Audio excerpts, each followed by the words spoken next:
आइए मिलते हैं हमारे युवा किसान सत्यवान से। शहर से पढ़कर आया ये नौजवान वैज्ञानिक तरीकों से खेती करता है और भरपूर फसल उगाता है। मिट्टी से सोना उपजाता, सारे जग की भूख मिटाता। अब किसान हो गया ताकतवर, टेक्नोलॉजी आई है घर घर।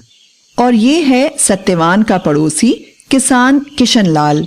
अब तक मैं अपने बाप दादा का नाम रखने के लिए खेती करता रहा, पर अब मुश्किल बढ़ गई है।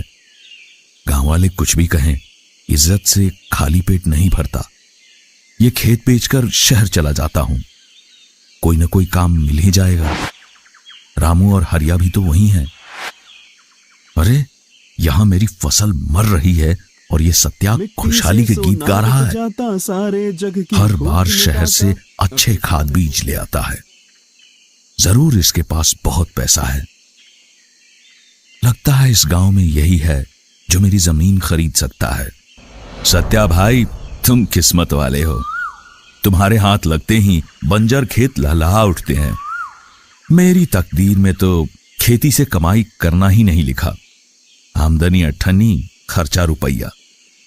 सोचता हूं अब शहर जाके कोई रोजगार करूंगा। अरे भैया, ऐसे हिम्मत मत हारो। अब मैंने फैसला कर लिया है, बस ये पुश्तैनी खेत कोई भला मानुस ले ले। सत्या भाई, क्यों ना तुम ही मेरी चिंता दूर कर देते। तुम्हारे खेत से लगता हुआ ही है, इसे मिलाकर अपना खेत बड़ा कर लो।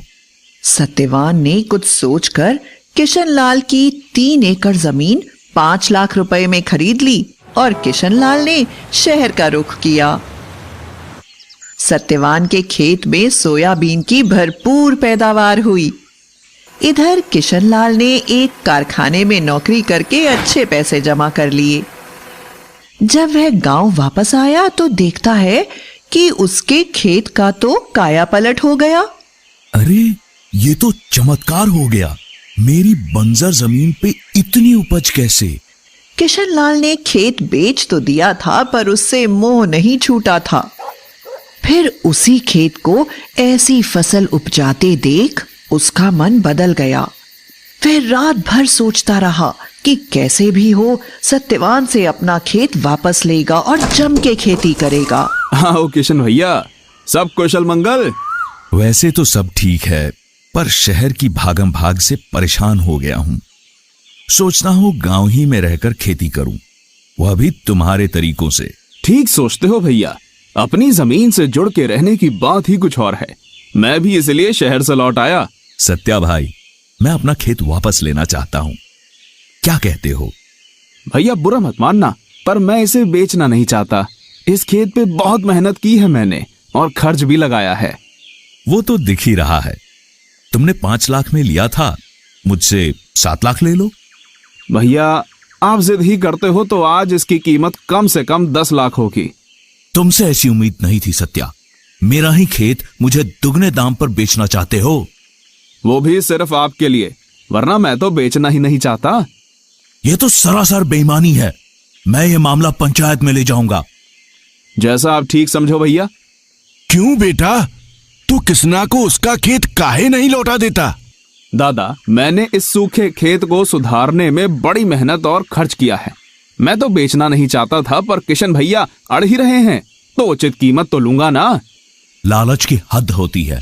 5 लाख की जमीन के 10 लाख मांग रहे हो। भैया जब जमीन आपके पास थी तो एकड़ की मुश्किल से 4 क्विंटल सोयाबीन होती थी, अब पूरे 9 क्विंटल उतरती है। भैया ऐसा भी हो सकता है क्या? क्विंटल ऐसा भी हो सकता है? अरे मुझे तो यकीन ही नहीं होता है। इतनी उपज तो हमने कभी ना देखी ना सुनी। ये तुमने कैसे किया? इसकी मदद से। फोन से? वो कैसे? मैंने इसमें एग्री सेंट्रल ऐप डाला। इस ऐप में बुआई से लेकर फसल बेचने तक हर कदम पर सच्ची और अच्छी जानकारी मिलती है। बस मैं एग्री सेंट्रल की सलाह अपनाता गया और पैदावार बढ़ती गई। सरपंच जी, मेरा फैसला। अरे तुम रुको भी। सत्या, ये तो पूरे गांव के लिए फायदे की चीज है, जरा खुल के बताओ। इस ऐप में है मेरे 6 सच्चे साथी। पहला है क्रॉप प्लान। ये मुझे अपनी बुआई की तारीख के हिसाब से बताता है कि खेत को कैसे तैयार करना, कब कौन सी खाद डालनी है, कब कौन सा स्प्रे करना और कब सिंचाई। और हाँ, खाद, बीज, दवाई सबके लिए अच्छी गुणवत्ता वाले विकल्प भी सुझाता है। काका, साल दर साल हम एक ही तरह की फसल लगाते हैं। इससे मिट्टी की उत्पादकता कम हो जाती है और रोगों का हमला भी बढ़ता है। एग्री सेंट्रल बताता है कि फसलों का फेरबदल कैसे करें ताकि मुनाफा बढ़े, खेत उपजाऊ बने रहे। पर मैंने तो हर साल अलग फसल लगाई, महंगी खाद और दवा भी डाली, पर ऐसी फसल कभी नहीं हुई। आपको पत्तियां जली हुई दिखाई देती थी तो आप उन पर झुलसा रोग की दवा छिड़कते थे, पर असल में आपके खेत की मिट्टी में कीड़े थे जो फसल को जड़ से खा रहे थे। मुझे इसका पता चला साथी नंबर 2 से, जिसका नाम है क्रॉप केयर। इसमें मैंने पौधे की जड़ों की फोटो डाल दी और इसकी जबरदस्त तकनीक ने बताया कि ये नीमीटोड नाम का कीड़ा है। फिर उसका उपचार भी बताया। आज खेत में कीड़ों का नामो निशान नहीं है।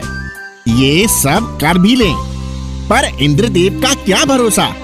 मेरी फसल अच्छी हुई थी, पर कटाई करके रखी और अगले ही दिन भारी बरसात आ गई, सारा माल खराब हो गया। इसी मर्ज की दवा है मेरा साथी नंबर 3। इसको देख लेते तो तुम्हें अगले 15 दिन के मौसम का पूर्वानुमान मिल जाता और तुम अपनी फसल बचा लेते। अच्छा, अब मैं परिचय करवाता हूँ चौथे साथी मार्केट व्यू से। अच्छी पैदावार लेना ही काफी नहीं, उसको अच्छे भाव पर बेचना भी तो होगा। इसमें सब फसलों के देश भर के भाव और उनके उतार चढ़ाव की जानकारी मिलती है, जिससे मैं तय करता हूँ कि फसल कब और कहाँ बेचनी है। अरे वाह, मैं तो हमेशा अपना धान लाला को ही बेचता था, अब मुझे सही दाम मिलेगा। मेरा 5वां साथी बुलेटिन भी बड़े काम की चीज है। इसमें मैं कृषि जगत की खबरें पढ़ता हूँ। कौन सी नई तकनीक आ रही है, सरकार की कौन सी योजना फायदेमंद है। इसी ने मुझे बताया कि स्प्रिंकलर सेट पर 80% अनुदान है। छठा और सबसे अनोखा साथी है फार्म वॉइस। आप सबने फेसबुक तो देखा ही होगा, समझो ये किसानों का अपना फेसबुक है। इससे मैं दूर दराज के किसानों से जुड़ता हूँ, अपनी समस्याएं साझा करता हूँ और हो सके तो दूसरों का समाधान भी करता हूँ। एग्री सेंट्रल के वैज्ञानिक भी अपनी सलाह देते हैं। ये सब तो अंग्रेजी में होगा, वो हमें कहाँ आती है। नहीं जतिन दादा, ये ऐप हिंदी में भी है। आप अपनी भाषा में पढ़ सकते हो और लिख भी सकते हो। जब ये ऐप इतना सब कुछ देता है तो इसकी कुछ फीस भी तो होगी। नहीं रमेश, ये बिल्कुल मुफ्त है। लाओ, अभी तुम्हारे फोन में डाल देता हूँ। भाई, तुमने वाकई में कमाल कर दिया। ये खेत तुम ही रखो और दिन दूनी रात चौगनी तरक्की करो। तुमने मुझे एग्री सेंट्रल दे दिया, यही मेरे लिए काफी है। मेरे भाई की जमीन परती पड़ी है, उसकी साझेदारी में खेती करूंगा और तुम्हारी तरह खुशहाल किसान बन जाऊंगा। स्मार्ट किसान भैया। लो जी, इन्होंने तो अपना झगड़ा सलटा लिया और गांव वालों को एक खजाने की चाबी भी दे दी। जब हो अच्छी पैदावार हम कैसे माने हार, आ गया है एग्री सेंट्रल लेके खुशियों की बौछार।